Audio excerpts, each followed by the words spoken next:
Thank you for that very kind introduction. Really, what Nathan said, public speaking is not my thing. I'm not a huge fan of it. However, when Nathan came up to me and said, I want you to speak for Creative Mornings, and I started thinking about it, and I was like, this is part of like my commitment to personal growth and personal success. So here I am. And those of you who know about Nosland know that you usually hear the story about how the company started to like now.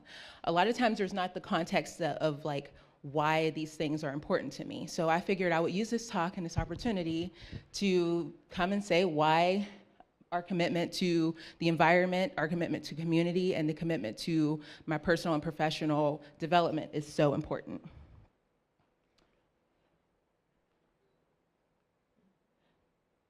So first I'm gonna start by saying like everything that is in me is wrapped up in every single package that goes to our customers.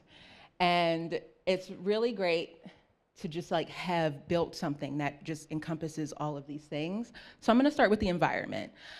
Growing up, I really always, as far as I can remember, had a love for nature and all things green and just everything from butterflies to ladybugs and all the in-betweens. I was a kid that was playing with worms after it rained and all those fun things. But one story that in particular, because what I'm gonna do today is I'm gonna use stories that led me to these commitments. So as soon as I thought about commitment, if it was in that space and it came to my head, this is the story that I'm gonna tell. So the first story I'm gonna tell is when I was about 14 years old, I started working for my grandmother who had a summer camp. And one of our first projects was to clean Hilltop. And Hilltop is a part of Homewood in which like is generally like the forgotten place. It's at the top of Homewood and it's on a hill and there's a whole community of people up there in which my grandma has kind of like made sure was okay. And so I worked there for the summer and I remember one of our first assignments was to clean up the neighborhood. And so we went and got bags and put gloves on and went around and spent the whole entire day cleaning the neighborhood. And at first it was like everyone moaned and groaned, but at the end of the day, we were all super duper proud of what we did. And then the weekend goes on and we come back and everything was back how it was before we cleaned it. And I remember just being so upset and so like disturbed that like we cleaned all of this and it's messy again. And I went on a rant the whole day, and I finally went on a rant to my mom, and she was like, you need to understand that when you do things, it's for like making sure that you're always doing right. You're not supposed to think about what other people are doing. If it's messed up, you go back and continue to clean it. If it's messed up, you go back and continue to clean it because you are a leader, you're not a follower, so don't worry about what everyone else is doing.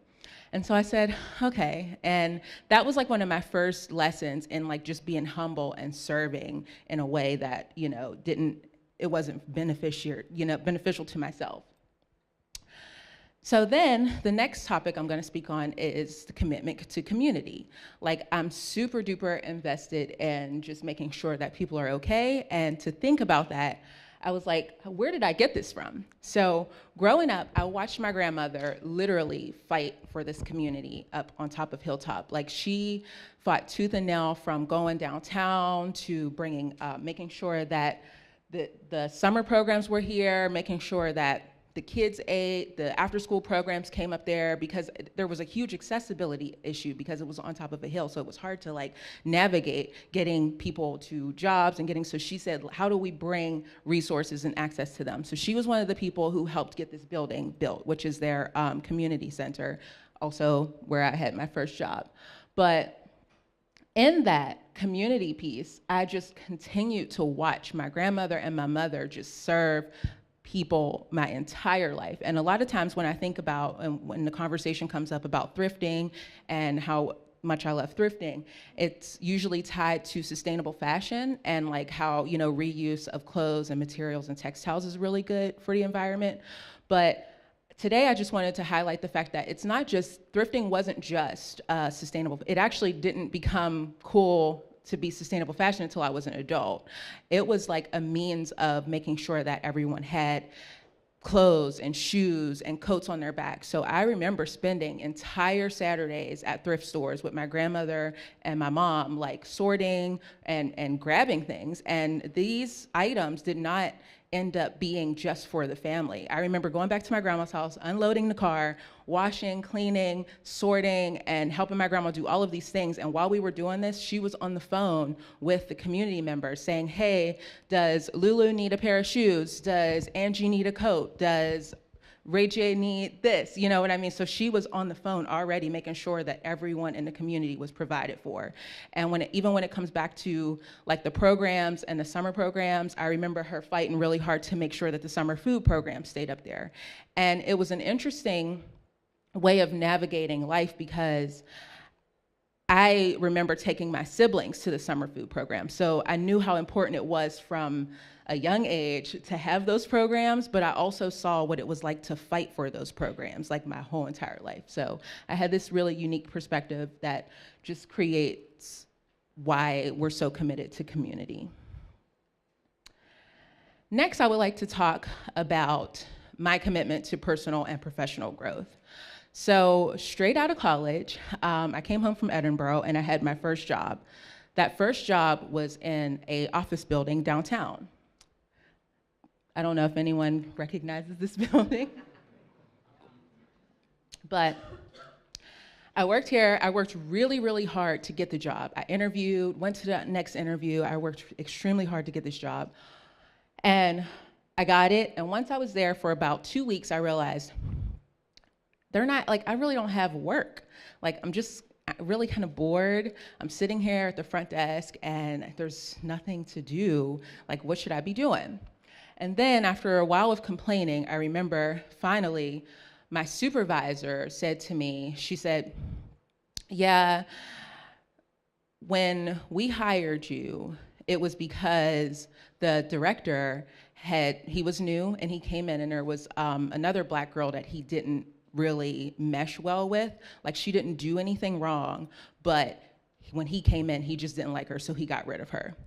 And after he got rid of her, he went on a rant and said, I don't care if there's, and I believe this rant because I've seen him go on this rant like while I was there, working there. He said, I don't care if there's a dot or a feather, we need some diversity in this place. So yeah, just to know that like what I worked so hard for, this new job, I was so excited for, it was my first time getting benefits, salary, and all of that, was given to me because, not because of like skills or anything that I had done, but more so because of his like wrongdoing, essentially. That was like extremely like a wake-up call. And so then I worked there, you know, still was working there after knowing that. And there was another time, and particularly when we were in a staff meeting and somehow we got on the topic of guns. And this guy started talking about guns in Detroit and in Chicago. And he's like, look, the whole time he's looking at me, he's like, oh, it's so horrible that those guns and those people in Detroit and Chicago are killing each other. And like, he was just like, the whole time kind of like taunting me in the meeting, and it was so uncomfortable because the rest of the staff was there and it was all directed at me when it came to like the guns in Detroit and Chicago. And I was super embarrassed. I didn't know what to do. I was kind of stuck in a situation that I did not know how to get out of. And then the conversation turned. And the reason I'm telling this story is because it's so relevant to like what's going on in the world and the gun violence and everything. But the conversation turned and somehow they got on the topic of this gun show in Texas, and it got really, really light. I mean, the room got light and airy, and everyone's like, oh yeah, there's this really cool gun show in Texas, and everyone brings their guns and they clean their guns, and like everyone's like having a good time, and there's barbecue, and I'm just like, this is weird. Like when it came down, you know, like why, what is happening? And again, I was still very, very young. So it was my first time in the workforce. I didn't really know the standard and what to expect. I was like, okay, we're talking about this. All right, so the most memorable part of the story was walking out of that room, and there was a friend of mine who worked there also. I mean, we became friends. She was a white girl with red hair, really good friends. So we walk out together, and lo and behold, she says to me, like she's like looking extremely flushed, and she said, oh my gosh, I'm just so happy that he didn't like look at me when he was talking about the guns in Texas, because my family goes to that show every single year. And I was like, are you serious right now? Like, I sat through all of that, and she kind of just was able to, just have a feeling, but not experience any of the emotion that I was feeling in the room.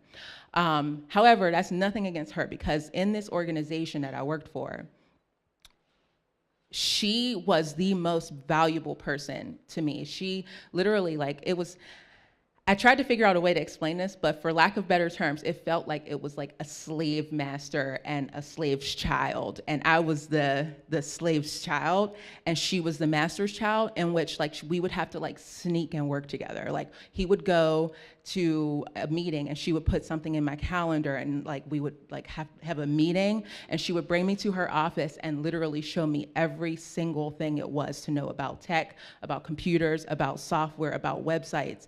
And it's so, looking back, those are some of the foundational things that have helped me build my online business. So it's without that experience, and without this one person on the team who was willing to invest in me and not waste my time in this organization, that's kind of the small glimmer of light in that. And then after that experience, it really just came down to there's another part. There's a third story within this story. So one day, the last straw, this is when the story ends. The last straw was when this particular girl, he knew, you could tell that there was he didn't really want us to be friends kind of thing. So one morning I came in and he was going on one of his rants, and she had went to a conference. She asked her direct supervisor, but didn't run it across him. And he was livid. I mean, he spent the whole entire morning flipping out, freaking out. And literally, I would say around 11:30, she called, and I guess she had got word that he was upset, and she called, and I remember hearing, because his office was this glass, and you could hear everything, and I remember hearing him say, "You cannot come back here." And so basically she was gone. And at that point I was like, wow, how am I going to exist in this organization without the one person that made it palatable? And so, she wasn't able to work there. And literally, I would say mid to late, around 2:30, I got called in the office. And he said, he brought me in, I sat down, I sat in front of him, and he said, "Hey, we're just not able to, keep you. It's not working out. And this is just I'm sorry."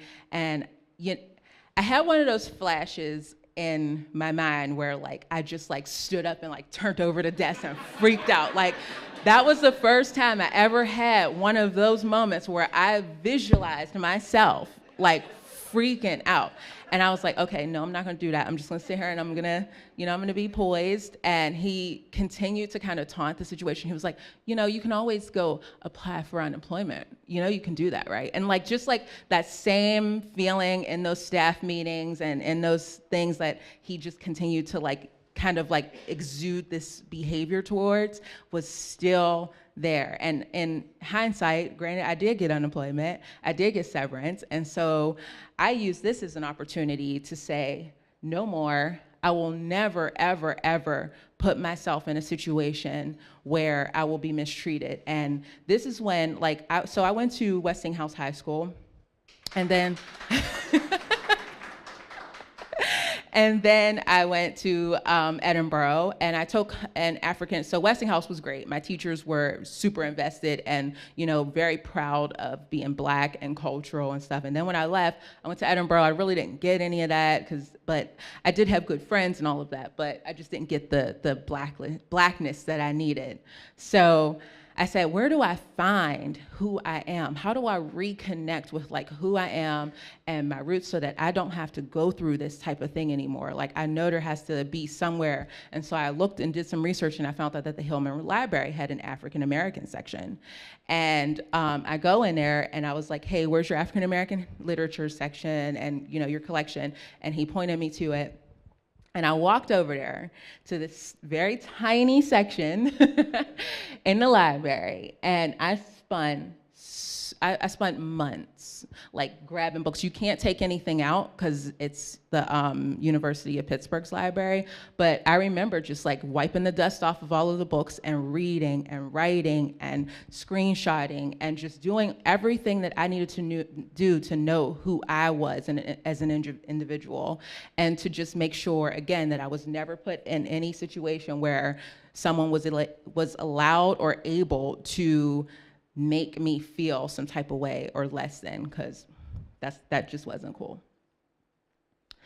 So I spent a ton of time like after that job, and while I was, on unemployment and, self-studying. So I did this study of culture. I also did like spirituality. I started a Bible study with some friends, and there was about 12 of us, and we would meet at a high-rise in our community room, and like literally it was so great because it was that sense of community amongst like Black women that I really, really needed at that time. And the Bible study went on for about a year and a half, and then life happened and things, and I still continued to like go on this like journey of self-discovery. I started going back to my roots of like figuring out how to use herbs and how to like make sure I'm putting good things in my body. So at this point, things had just started becoming and started feeling like well-rounded. And then I decided I want to start a blog. I want to blog about all these amazing things that I've learned, and and how many people in here started a blog? How many people in here still have that blog? I started a blog. This blog lasted for maybe a month, I would say. And then the most relevant thing that I wrote and I put into that blog was a poem. And I'm not a writer. I've never been into poetry, like where it's like, oh, I want to write poetry. Like I love to read, and I love everything about like reading poetry, but I just never called myself a poet. So I typed on this blog all of these things, and it didn't take until like a little bit later for me to like be able to decipher the fact that like in this blog and amongst all of this, there was like cuss words and all kind of stuff, I was like, whoa. But in this message was basically telling me that I had a fear of success, and that I was intentionally holding myself back because of fear of success and all of the things that it could have brought, and maybe the uncomfortableness of like maybe my peers, like my high school friends who weren't doing the things that I was doing, or maybe even like family or my environment. So I was like intentionally internalizing and holding myself back. And this became the changing point, really, in which I said, I'm no longer going to settle for anything. And I mean, even just being here speaking about commitment, it's my commitment to like personal growth and growth of success. And I think that might be. And the last thing that I would like to add to my slide, because this is one of my favorite scriptures from the Bible, and it says, "Let us not grow weary of doing good, for in due season we will reap if we do not give up." And that it has been something that has constantly been ingrained in my business and myself and my growth and just how I operate the world. That's it.